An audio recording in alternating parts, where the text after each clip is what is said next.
Begini cara Alawi bin Thohir Al-Haddad mempertahankan nasab Alawi. Tulisan terbaru dari Kiai Haji Imaduddin Utsman Al-Bantani.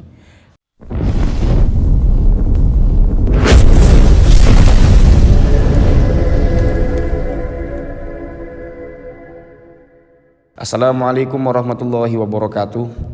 Ini ada tulisan terbaru dari Kiai Haji Imaduddin Utsman Al-Bantani di RMI NU Banten. Judulnya tadi sudah saya bacakan. Monggo teman-teman yang ingin membaca tulisan ini langsung saja di RMI NU Banten. Tapi mungkin di sini akan saya bacakan atau akan saya urai secara sesama dengan teman-teman di sini. Boleh sepakat atau boleh tidak, tapi kalau ingin menyanggah, membantah atau memberikan masukan atau apapun itu ya harus argumentatif ya. Dalam kitab Uqudul Almas, Alwi bin Thohir Al-Haddad ini lahir di Yaman 1884 atau 1884. Ia tinggal di Johor, Malaysia. Ia banyak menulis sejarah masuknya Islam di Asia, termasuk sejarah masuknya Islam di Indonesia. Ia wafat tahun 1962 atau 1962 di Malaysia.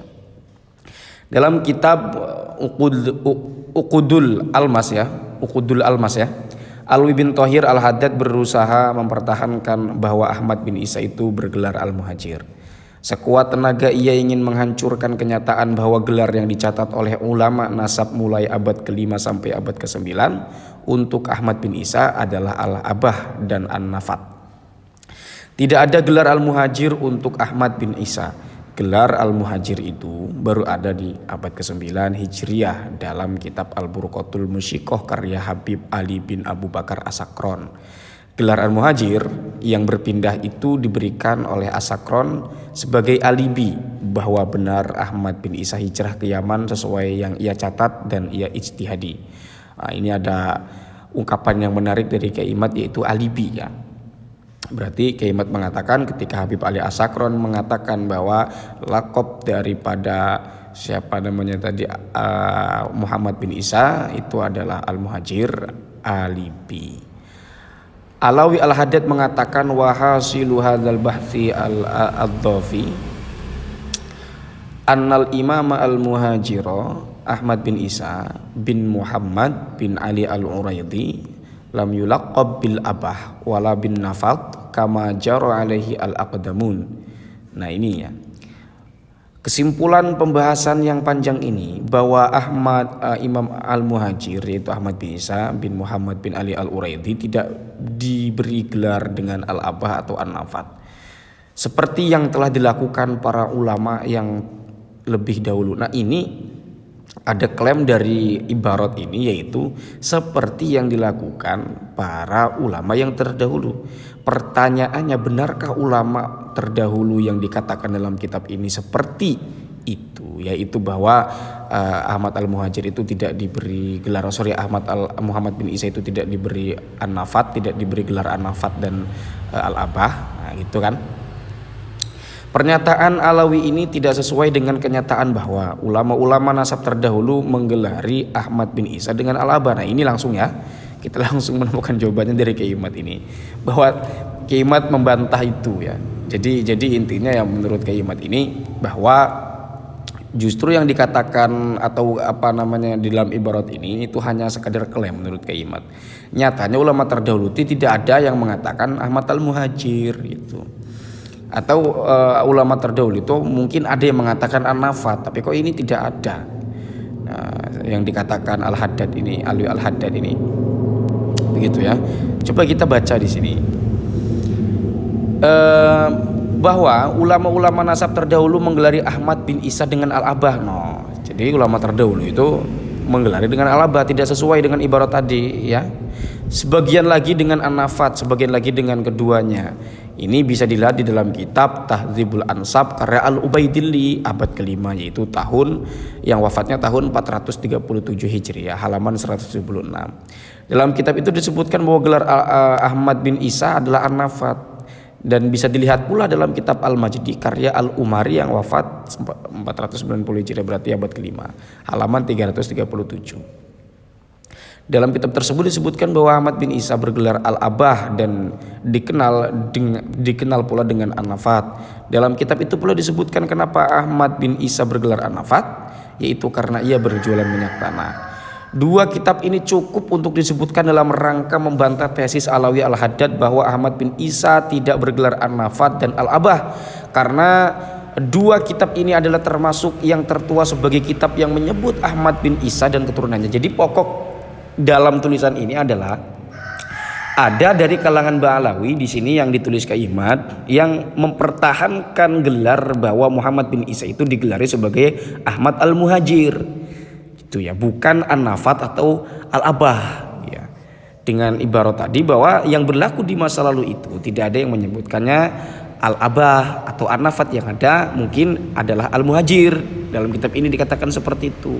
Yang dikritik oleh Kiamat atau enggak, dulu itu justru An-Nafat atau Al-Abah di Tahdhibul Ansab begitu ya. Nah, justru yang Al-Muhajir itu versi Asakron abad 9 gitu loh. Nah, jadi kira-kira begitu ya. Tadi sampai mana itu? Aduh, coba kita loncat saja ya. Yang penting kita pokok dari tulisan ini bisa bisa dipahami ya. Nanti untuk pendalaman nanti saya bisa bisa baca di luar konten gitu loh. Teman-teman monggo ini baca untuk memperdalami ini di luar konten ini, yang di luar video ini monggo untuk memperdalami. Tapi kita fokus ke pembahasan tadi, agak menarik ya. Ini ada pertanyaan-pertanyaan sebetulnya dari Kiamat ini. Coba langsung saja ke bawah ini. Bahkan dalam halaman 11 Alawi Al-Haddad menyebutkan dengan tegas bahwa Al-Ubaidilli dan Al-Umari tidak menyebut gelar An-Nafat. Apakah ia sengaja berdusta? Jadi Alawi Al-Haddad menyebutkan dengan tegas. Jadi menurut Alawi Al-Haddad, Al-Ubaidilli itu tidak menyebutkan gelar An-Nafat, padahal tadi di Tahdhibul Ansab kata Kiamat menyebut. Tapi di sini Al-Umari mengatakan tidak menyebut gitu loh. Apakah ia sengaja berdusta atau ia tidak mampu memahami bahasa Arab dengan benar? Kedua-duanya mungkin. Kemungkinan sengaja berdusta adalah untuk kasus kitab Tahdhibul Ansab. Perhatikan ibarat di bawah ini. Wa Ahmad bin Isa An-Naqib bin Muhammad bin Ali Al-Uraidi yulaqabu An-Nafat. Jadi memang Ahmad bin Isa ini An-Naqib ini bin Muhammad bin Ali Al-Uraidi diberi gelar An-Nafat. Lihat di Tahdhibul Ansab halaman 176. Sudah jelas ibarat Al-Ubaidilli bahwa Ahmad bin Isa bergelar An-Nafat. Kenapa Alawi Al-Haddad mengatakan bahwa Al-Ubaidilli tidak menuliskannya? Apalagi yang pantas kita katakan untuk kasus semacam ini kecuali bahwa ia telah berdusta. Kemungkinan tidak faham ilmu bahasa Arab dan sengaja berbohong secara bersamaan adalah untuk kasus kitab Al-Majdi. Perhatikan ibarat kitab Al-Majdi berikut ini. Wahmadu Abul Qasim Al-Aba Al-Ma'rufu bin Nafat li'annahu kana yattajiru an-naftolahu baqiyatun bi Baghdad minal Hasani Abi Muhammad Ad-Dalal ala Dauri Baghdad ala Dauri bi Baghdad. Ra'aituhu mata bi akhirihi bi Baghdad bin Muhammad bin Ali bin Muhammad bin Ahmad bin Isa bin Muhammad bin Al-Uraidi. Dan Ahmad Abul Qasim Al-Aba yang dikenal dengan An-Nafat karena ia berdagang minyak nafat, sejenis minyak tanah. Ia mempunyai keturunan di Baghdad dari Al-Hasan Abu Muhammad Ad-Dalal Ad-Dawri di Baghdad. Aku melihatnya yaitu melihat Al-Hasan wafat di akhir umurnya di Baghdad. Ia maksudnya adalah Al-Hasan, anak dari Muhammad bin Ali bin Muhammad bin Ahmad bin Isa bin Muhammad An-Naqib bin Ali Al-Uraidi. Ini dalam kitab Al-Majdi halaman 337. Sangat jelas sekali kata Kiamat Al-Umari menulis bahwa Ahmad yang berkunyah Abul Qasim itu bergelar Al-Abah dan dikenal pula dengan gelar An-Nafat. Kenapa Alawi Al-Haddad mengatakan bahwa Al-Umari tidak mencatatnya bergelar An-Nafat? Karena ia sudah membalikkan domir dan salah memahami siyakul kalam. Atau ia faham namun sengaja ia putar balikan domir dan siyakul kalam demi untuk membela nasabnya. Perhatikan tulisan Alawi Al-Haddad, ibarahnya ada satu huruf yang diubah dari kitab aslinya. Ini kata Kiamat ya. Mana tadi tuh? Ia pula tambahkan dalam kurung dalam beberapa kalimat sehingga pengertiannya akan berbeda 180 derajat katanya. Coba kita perhatikan di sini. Wa Ahmadu Abul Qasimi Al-Abah Al-Ma'rufu bin Nafat li'annahu kana yattajiru an-naftolahu baqiyatun bi Baghdad. Tadi itu ibaratnya ya, bin Hasan Abi Muhammad Ad-Dalal ala dauri bi Baghdadin atau bi Baghdada ra'aituhu mata bi akhirih bi Baghdad bin Muhammad bin Ali bin Muhammad bin Ahmad bin Isa bin Muhammad bin Al-Uraidi. Nah, perhatikan dalam kurung di atas, perhatikan pula satu huruf diubah oleh Al-Haddad, yaitu huruf yang terdapat dalam kalimat minal Hasan. Diubah huruf mimnya menjadi huruf ba, menjadi bin Hasan. Wa Ahmadu Qasim al-Abal ma'ruf li annahu kana yatajiru nafta Baghdad bin Hasan. Bin Hasan itu ya, setelah ada kalimat di Baghdad itu, kemudian ada setelahnya bin, kalimat dalam perspektif bahasa Arab ya, kalau dalam perspektif bahasa Indonesia itu namanya kata.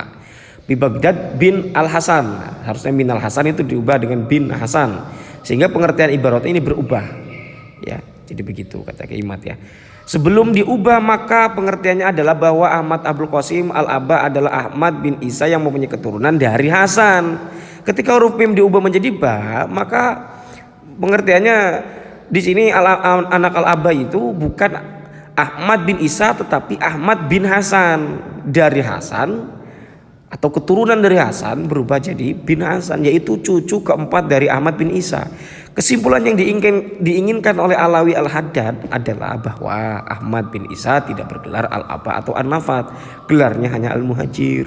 Tulisan ulama nasab di abad 5, 6, 7, 8, 9 diabaikan dan ditakwil sesuai tradisi pencatatan Ba'alawi yang dimulai baru di abad ke-9 Hijriah.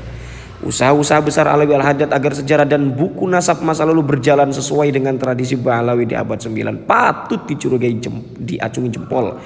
Usaha yang sama dilakukan oleh banyak penulis Ba'alawi, bagaimana seorang Abdullah bin Muhammad Al-Habsyi dengan susah payah mencari manuskrip ya sejarah Yaman.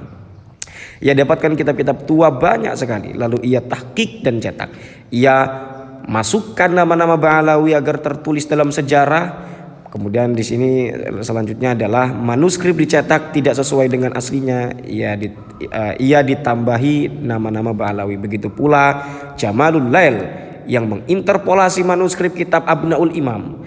Belum lagi manuskrip kitab Al-Jawharus Syafaf yang baru ditulis tahun 1988 atau 1988. Buat apa manuskrip yang katanya dari tahun 855 atau 855 Hijriah lalu di tahun 1440 atau 1410 Hijriah bukannya dicetak malah ditulis ulang dengan tulisan tangan? Apa tujuannya kata Kiai Imat? Ini mulai ada skeptisisme yang diungkapkan oleh Kiai Imat ya.